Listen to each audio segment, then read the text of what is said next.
Hey guys, Justin here. It's been a great summer. I've been on a lot of trips, and today I'm going to be talking about some of the lessons that I learned through those trips over the course of the summer. And you may have been wondering where I've been for the last couple months. I haven't posted at all. So stay tuned for the last lessons learned to see why that is.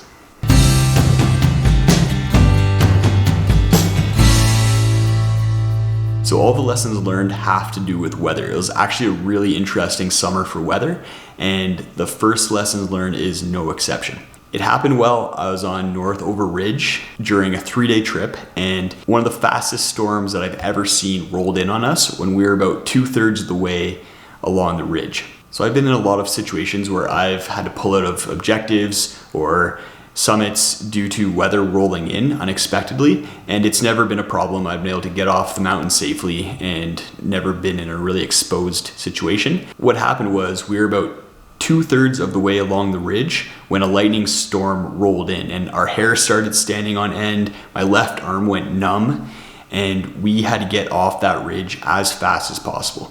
But it still took us 30 minutes, and we were exposed to lightning that entire time. So it was really scary and definitely something that I would have rather have avoided. So while no one in our group got struck by lightning, thankfully, there were 3 instances in the mountain range where people did get a lightning strike, and one of them was a lady who got struck, got knocked unconscious, and when she woke up did not remember where she was. Luckily, she was in cell phone reception and was able to call 911 and get helicoptered out. 2 other guys had their shoes blown off their feet and their pants caught on fire. Luckily, they're okay in the long run, but those were 3 really scary instances and shows that getting struck by lightning is not fun. In hindsight, I'd say I made a mistake in attempting the ridge. The signs were there. It was a very windy day, so weather was gonna roll in quickly. One of the windiest days I've ever seen in the mountains. And the clouds were indicative of a potential storm rolling in. So with those 2 factors, we probably shouldn't have attempted the ridge. Something that I should have paid more attention to was how long the ridge walk was. I hadn't really done my research on that and did not know that it was going to end up being a 2-hour ridge walk. I thought it was going to be more around 30 to 45 minutes, in which case if weather did roll in, we could get off really quickly, but it ended up taking us almost 2 hours to complete the entire ridge, with 30 minutes of that exposed in lightning. So luckily we didn't have any injuries because of the mistake, and it's another data point that I can use for decision making and in the future make better decisions. And that's what lessons learned are all about. So the second lessons learned is more of a tip and something that I picked up on over the course of the summer. I completely revamped my sleep system, and as a result, I didn't know how I was gonna perform in different temperatures. So what I did was I picked up a Garmin pod that connects to my watch, and I was able to place that on a guy line of my tent outside, and whenever I woke up due to being too cold or too warm, I was able to check my watch, see what the temperature outside was, and then factor that into my decision making for future layering or gear decisions. What this really allowed me to do was when I was prepping for a trip and I was able to look at the forecast and see that it was going to be a certain temperature, I knew that my sleeping bag and sleeping pad were good in those conditions or not good in those conditions, and was able to add more layers or another pad to go underneath my sleeping pad in order to counteract extra cold, or bring less layers if it was going to be too warm. Something that I also picked up closer to the end of the summer was a laser thermometer, and I'm going to use this next year to test what the ground temperature is and factor that into my sleeping pad choices. So that'll be really interesting. So stay tuned next year for some more information around ground temperature and how that influences sleep systems. So the third lesson learned may seem kind of obvious, and it kind of is, and it's that sil nylon gets really heavy when it's wet. So this is something I haven't really had to deal with in the last few years because my primary tent was the Marmot Tungsten UL2, and that tent has a sil polyester fly which doesn't absorb quite as much water as sil nylon. It actually only absorbs about 50 to 60% of its weight in water, whereas sil nylon almost doubles in weight or more when it gets wet. I've been pretty lucky in the past where I've been able to dry out my tent in the mornings and haven't really had a lot of sustained rain. But this year with the weather that we had, I had a few trips where I had sustained rain and my gear was wet the entire time and I was not able to dry it. And 2 pieces of gear that I have this year are both sil nylon, with a sil nylon tarp and then a sil nylon fly on my Lanshan 1 person tent.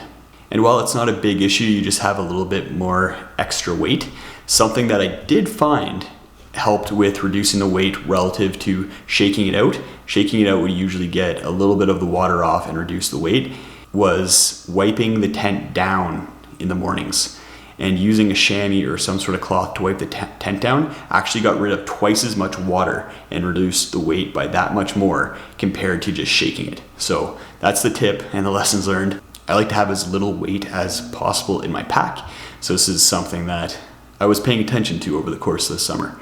And it's one of the reasons why that I am considering switching over to a Dyneema composite fabric tent.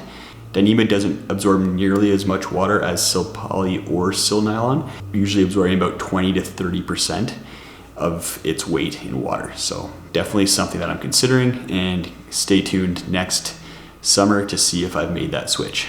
So the final lessons learned, and this is why I haven't been filming over the last 2 months or posting any videos. I was on a trip with 2 other YouTubers, Maddie Outdoors and Marty Up North, and we got to the parking lot and I realized that I forgot my memory card. Rookie mistake. I forgot my memory card at home, didn't have any extras around. No one else had a memory card that fit my camera. And because of that, I was gonna leave my camera in the car. But instead of leaving my camera in the car, I left my camera on top of the car. And of course, it rained all weekend, and I'm pretty sure that's why my camera would not turn on when I got back to the parking lot. I tried putting it in rice, tried putting it into a bag with a whole bunch of discount packets, and no matter what I did, it would not turn back on. I do have a replacement now, so that's why the videos are starting up again, so that's really exciting. But the lesson learned is don't leave electronics on the top of your car or outside for a long period of time.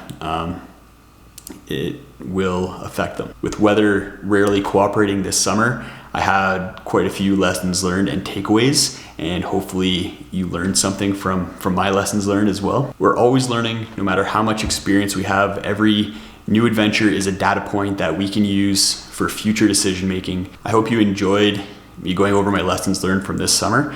Let me know in the comments below if you enjoyed this video and want to see more lessons learned videos in the future.